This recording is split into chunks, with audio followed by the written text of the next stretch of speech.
素有东南第一家味、天下之至美美誉的淮扬菜是中国4大菜系之一。1949年开国大典、50年国庆宴会都是以淮扬菜为主，可见其魅力所在。健康新时代特别邀请来自镇江的大厨，为您送上淮扬菜的经典美味：汤鲜味美的大煮干丝和鲜嫩爽口的清炒河虾仁儿。想知道豆干如何去除豆腥味吗？想知道清炒河虾仁的烹饪秘诀吗？想在家就能品尝到国宴级的正宗美味吗？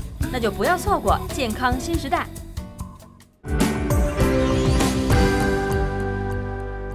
走进健康新时代，快乐生活吃出来。您现在正在收看的就是每天带给你好味道的健康新时代，我是大嘴。说到淮扬菜，你能想到什么？比如说最近几年比较流行的改良版的狮子头、蟹粉狮子头，比如说松鼠桂鱼，比如说大煮干丝等等等等。一般淮扬菜呢造型比较精美，而且呢一般都出入国宴。据说在1949年中华人民共和国成立的时候呢，庆祝晚宴就以淮扬菜为主，而且在50年国庆的时候，也就是1999年的时候，我们的50年国庆的国宴上用的大多数也都是淮扬菜。那么说到这国宴上的佳品淮扬菜，如果说你在家里想吃的话，究竟该怎么做呢？今天健康新时代给你请来的是来自于淮阳的一位大厨，来自于镇江的朱大厨，欢迎朱大厨。你好。镇江属于是淮扬菜系的一个很重要的一个组成部分，所以说今天我们吃到的菜绝对是最正宗的。那么今天我们的顾老师呢，不仅充当养生专家，也要充当什么？充当这个把自己家常菜传播出去的大使。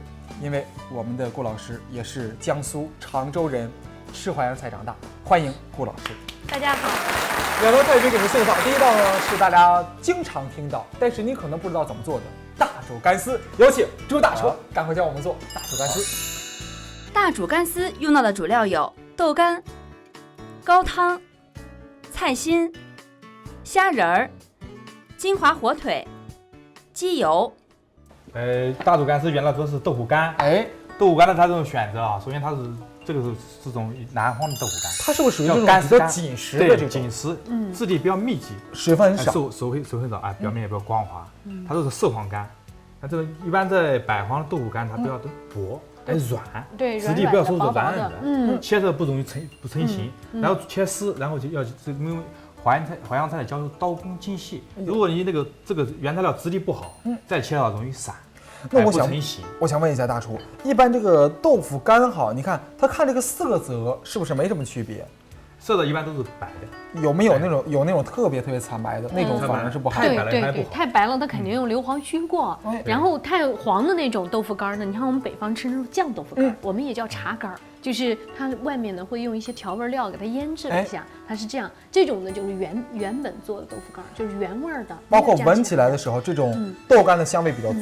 对。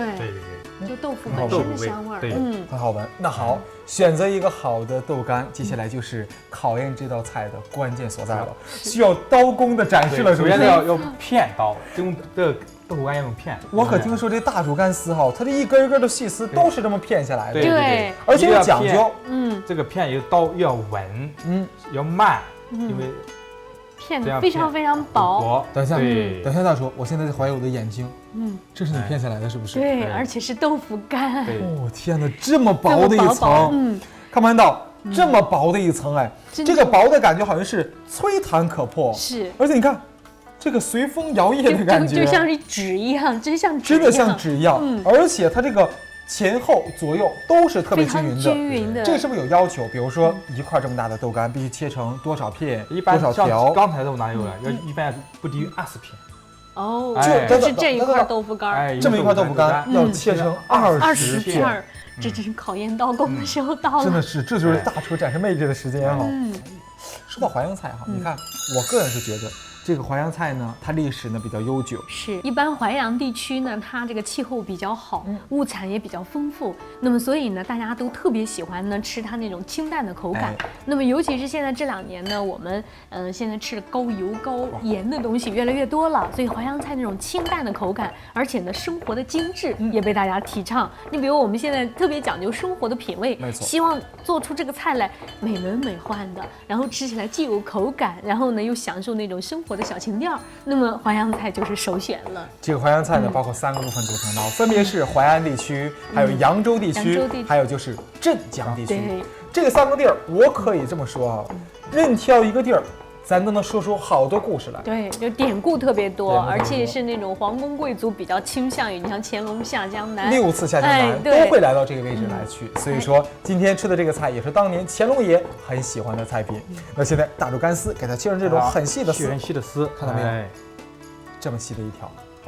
睁大你的双眼看，比咱们平常切那个土豆丝还要细哦。像什么？有点像我们平时那个牙签的那种细的程度。牙签的长度，对，就是牙签。这是大嘴的手，在大嘴的手中，它这么安静的躺下去了，这么细的一条。而且我觉得哈，只要有这个好的刀工，一会儿这个味道呢才能入得进去，是不是？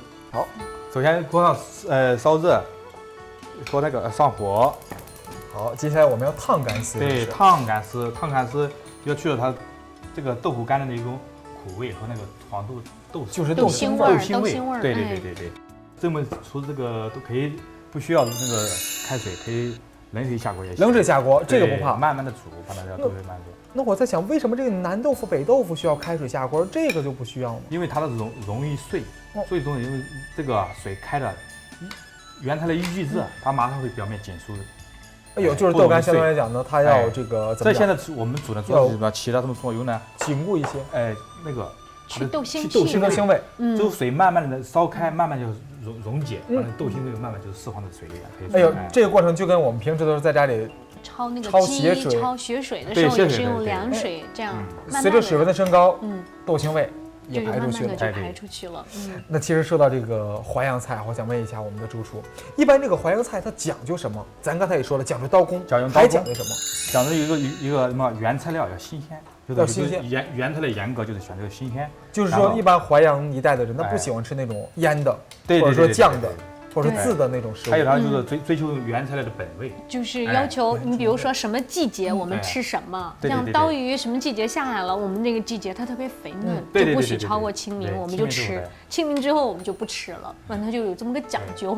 其实你看现在这个养生的一些理念学说都讲究哈，说大家不要总是吃这个反季节的蔬菜和水果，对，像淮扬菜特别讲究这一点。那你看现在这几年呢，大家也重视这个豆制品了，豆浆早上喝。豆腐脑，偶尔的时候早上也喝，豆粉偶尔的时候早上还要喝，中午的时候吃点豆腐又好，然后又能够晚上再喝个豆腐汤，哎呦，这感觉这一天跟豆腐见面的机会特别多。3餐不离豆，然后那个每天都要吃豆制品。现在我们这个营养搭配上都是1/3的蛋白来自于豆制品，2/3的蛋白来自于鸡鸭鱼肉。那这个豆制品究竟对身体有什么好处呢？实际上豆制品呢，一般它跟咱们的这个豆腐，就是豆腐啊，这个就是豆腐干啊，这都属于豆制品。跟黄豆其实它的营养有点差别。那么黄豆呢，它消化起来不是那么容易，但是要把它做成豆制品以后呢，那么里面不容易消化的东西就去除了，所以它的营养更容易吸收。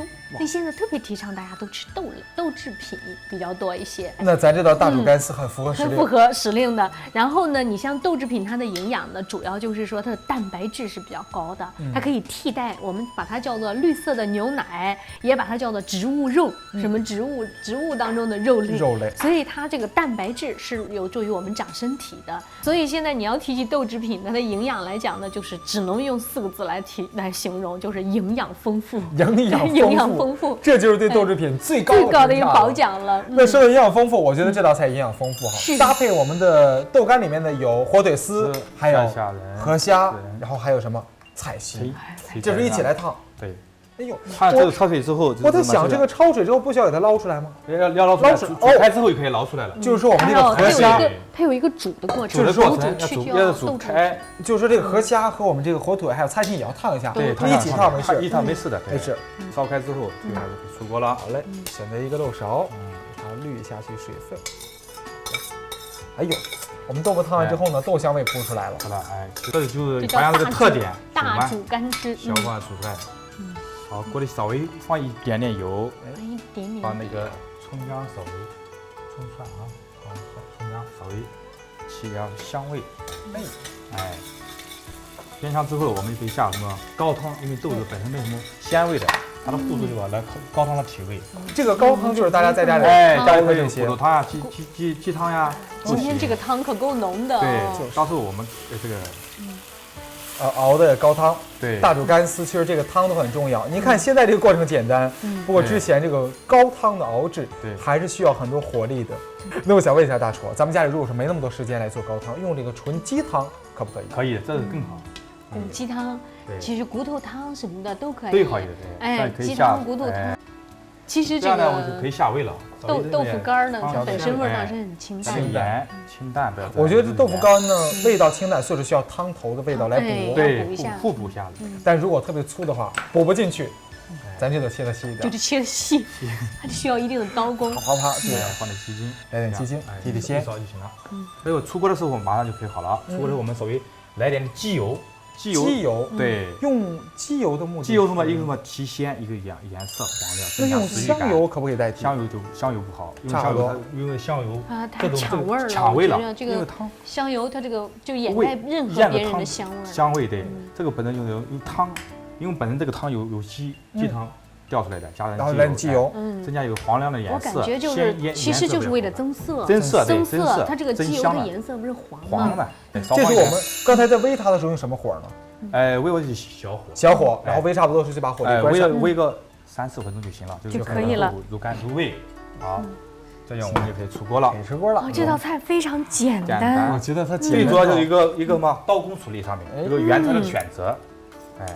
妈妈筷子已经准备好要吃了。这道菜啊，我们大家如果聪明的话，应该呢筷子和勺子一起来准备。对，用汤。用这个筷子呢来吃这个干丝，用勺呢来尝一尝这个鲜美的汤。表面上有这么一层，这个很好看的黄黄的这个鸡油调出来这个颜色，而且里面这个豆香味呢和鸡香味混在一起，因为这个汤里面应该是有鸡汤在的，对，是不是？而且我们这个干丝哈，白白的干丝上面附着一点点淡淡的浅黄色，很勾人食欲。咱们一起先尝一尝，我先尝一尝汤。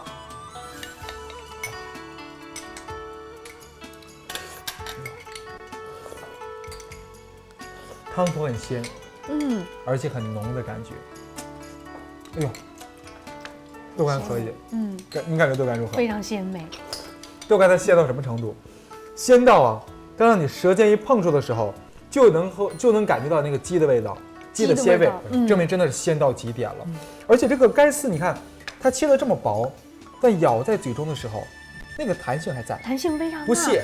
有的时候你如果是用干豆腐丝的话，一咬的时候可能是怎么样？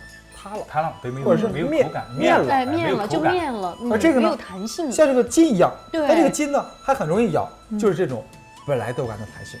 我觉得大煮干丝不愧为是淮扬菜的代表菜，我们应该为这道菜鼓一次掌，好不好？没错，真的不错。更该鼓励的是我们的朱大厨。不过今天朱大厨带来的不只有这一道大煮干丝，马上给你带来的呢是一道我觉得很家常，因为它用的食材呢是河虾，然后呢搭配一点蛋清。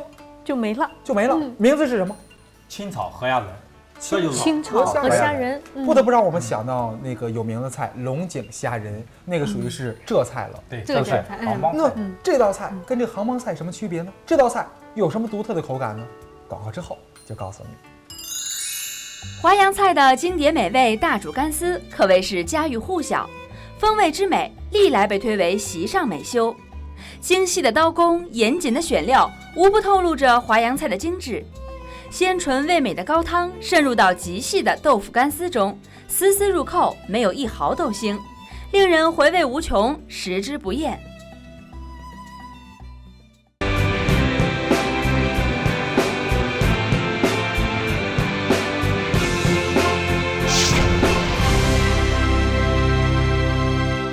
你喜欢吃淮扬菜吗？淮扬菜一般都是在国家比较重要的宴会上才会出现的菜品。当然了，它之所以在宴会中出现，是因为它的刀工讲究，做法火功讲究的也到位，选料也讲究，所以说让我们今天不得不说哈，今天做的菜都是讲究的菜品。那么说到讲究，究竟怎么个讲究法？刚才这道大煮干丝您看到了，它的讲究的方法呢，在于刀法，在于汤头，在于它的调味工作。而接下来还有豆腐干，好的豆腐干也很重要，原材料。那我觉得今天的第二道菜，我们这个清炒河虾仁，就从头到尾讲究一次。先从河虾开始，好不好？好，来，有请我们大厨。清炒河虾仁儿用到的主料有河虾、蛋清、青红椒片。首先这个选择河虾仁呢，因为它什么就是大小均匀，就是炒出的效果比较好。大小均匀，这样熟度一致。对，熟度一致，就是色呢就出来看着也漂亮，颜色好看。首先有的虾仁呢，之前有虾线，我们把虾线也挑下来，因为它有里面有沙子，所以口感不好。而且这里面有很多脏的脏东西，脏东西，虾线里面的牙签、竹签都行。对，中间挑出来。这样就可以了。这属于是虾的这个肠胃处理。我们这边呢，今天准备了一个海虾和它对比，看颜色就不一样。你看这个差别是很大的。首先个头上，这个在大海里面生活的，见过大世面的，长得比较大一点。实际上在海里，其实现在养殖的虾要多一些，但是所以它能养得很肥大。可是我想问一下我们的大厨为什么说咱今天做这道菜要用河虾呢？可不可以清炒海虾仁？清炒海虾也可以，但是它的颜色上，它口感达不到河虾的效果。河虾有没有什么效果？对，颜色就比较洁白，比较白一点，白颜色，它弄出来也是粉一点颜色，透亮一点颜色。对，透亮一点。还有呢，它的自己口感，因为河虾它的什么，它纤维比较细，密集的，吃口感比较脆嫩。河虾的出的纤维力要粗一点，比较紧。这个海虾口感呢就有滑柴。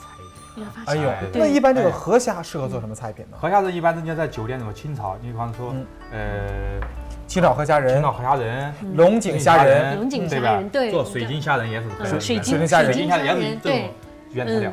那一般的话，这个海虾和河虾在营养上有区别吗？其实，在营养上，它们的差别不是特别大，因为海虾它生长的环境呢好一些，就是它没有什么污染。但是呢，它吸收了大海的精华，所以有2种东西特别多，一个含盐分要高，盐多，所以它更咸鲜一点。另外呢，就是它里面的这个碘元素，就海里的东西啊，碘，这个咱们食盐当中加那个碘元素很多。这个碘呢，它可以促进人体的生长发育，那么对小孩子的生长发育啊是有好处的，对咱正常人来讲呢也有抑制作用。所以这个海虾仁呢，有很多中医讲究呢，你比如说入药的、做药膳的一些，很多都用这个海里的虾仁。海虾呢，就是这个咸味重，就是咸微温，所以它就能入咱们的肾经。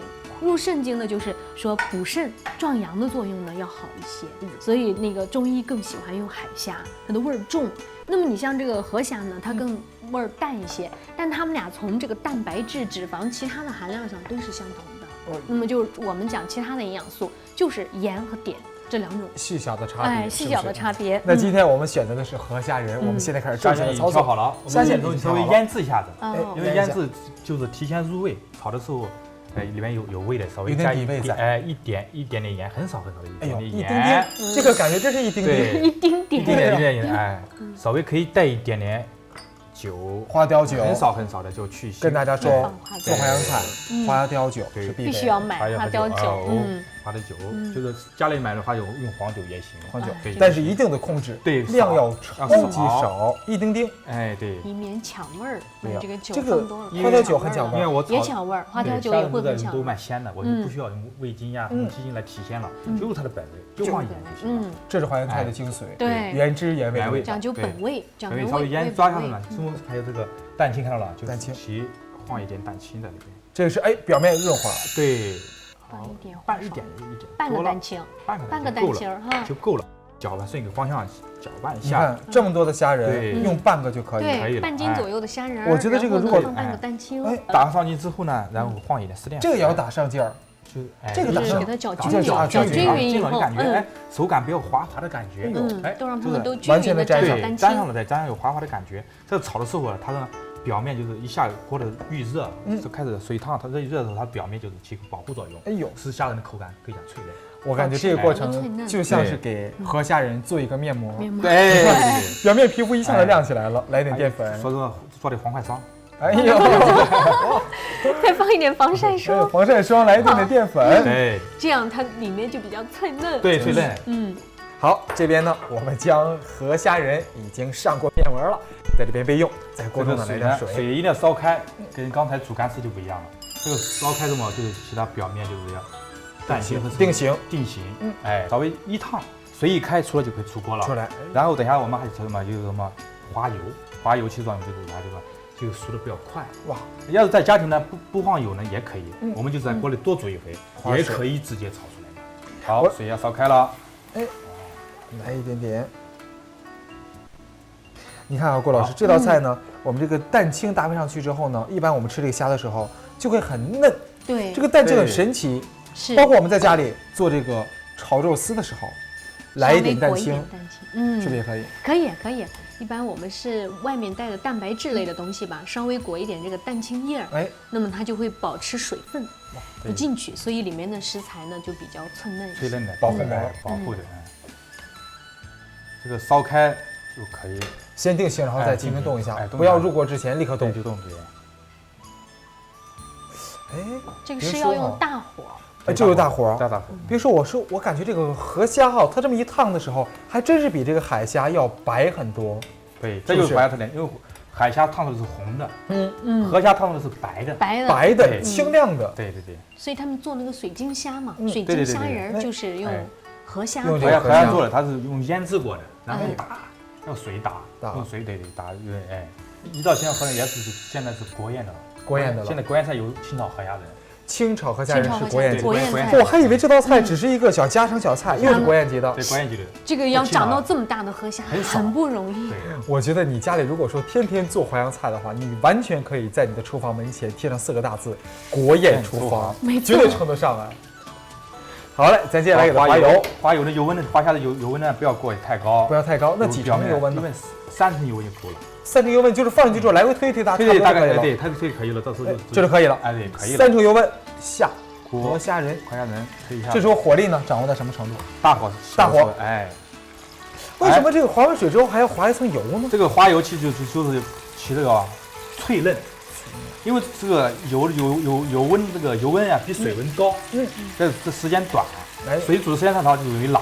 哇，好嘞，轻轻的来滑一下它，千万不要太久，因为如果说太久的话，那个虾仁会变得干，水分全无了，就不好吃了。好，锅上往稍微放一点水，少一点。这道菜哈，你看，我觉得它跟这个龙井虾仁的不同呢，可能就在于它没有搭配这个龙井，对，它就是吃这个本味。而龙井虾仁呢，它可能是有茶香味渗透到这个虾仁里面，对，它有一个炖的过程。对，这个盐是放一点点了。它是做了一个清汤，稍微放一点点糖，很少的。这个糖主要是提味儿，对，去鲜味儿的。这时候可以改小火。水烧可以下成小火了，因为做这道菜我们清炒的时候就一定要小火。对，我们这个没用油不用油，不出锅的时候只有淋点油就行了。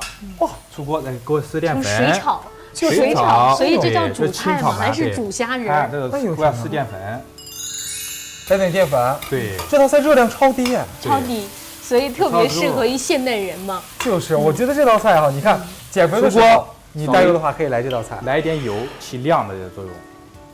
出锅前来点油，对，一点点就行了。哇啊，原味。我喜欢这道菜，真的是发自内心的喜欢。它真的就像清水芙蓉的感觉，非常非常漂亮，透的粉粉的白色。白皙油亮的虾仁上面有那么一点点略微的金黄色，味道呢是天然的虾仁的清香味。这边呢搭配的是香醋，是镇江的香醋，对，镇江香醋。镇江香醋来搭配这道菜，绝对够味儿。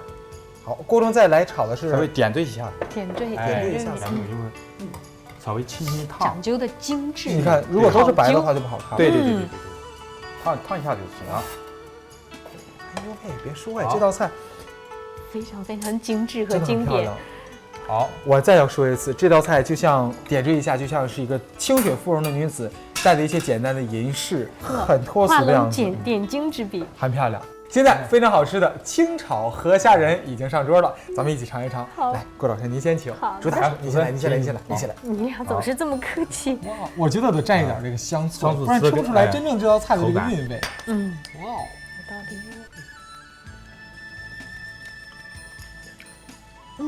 理。大叔您先说，您觉得今天这道菜发挥您功力的多少？70吧。那30差在哪里？因为这个火候。因为这个火候要是炉灶这个火小，有应该大一点火哦，就是说它炒的时候大火唰的一下，快熟，这个时间就是煮或花油的时间都短，它的口感更脆嫩。但我更觉得这道菜呢，吃在嘴中的时候呢，它表面上是一层嫩嫩的那个糯的膜，然后咬下去之后呢，很脆爽的感觉，非常脆爽嫩。然后你感觉这个河虾仁好像是里面水分很多。是不是都保住了，都保住了在里面，并且蘸一点这个香醋呢？因为这个香醋味不像陈醋味那么冲，所以说一点点酸酸的味道，搭配一点点鲜鲜的河虾仁的味道，这就是什么感觉？就是幸福的快乐。那我在想啊，你看这个香醋的味道这么好，这个是为什么要蘸它呢？是首先这个虾仁它是很清，就是清淡本味，特别清淡，很清淡的口味。香醋本身对人体有健康，是吧？加上这个结合就是这样，它可以去了这个。增加就是虾仁风味，增加复合它这个风味，是吧？可以酸它的感觉，就是增加风味了，增加风味，还有增加食欲，增加复合味，复合味，复合味。吃起来感觉就是你想吃的这个虾仁，可以蘸点香醋，就是赋予了这个食欲。就是什么感觉？虽然说清淡，但是不能是无味的，对，我们要有味儿的清淡。如果说烟花3月你没有机会下扬州的话，那么现在一定得在家里尝一尝淮扬的风味。有机会的话，我觉得大家在家里不只要开发这2道菜，多翻一些资料，或者说经常光顾我们健康新时代的这个频道，收看节目，就有机会看到更多的淮扬菜。感谢我们的主大厨，谢谢，也要感谢郭老师讲了这么多关于养生的知识，谢谢，感谢您的收看，我们下期健康新时代不见不散喽。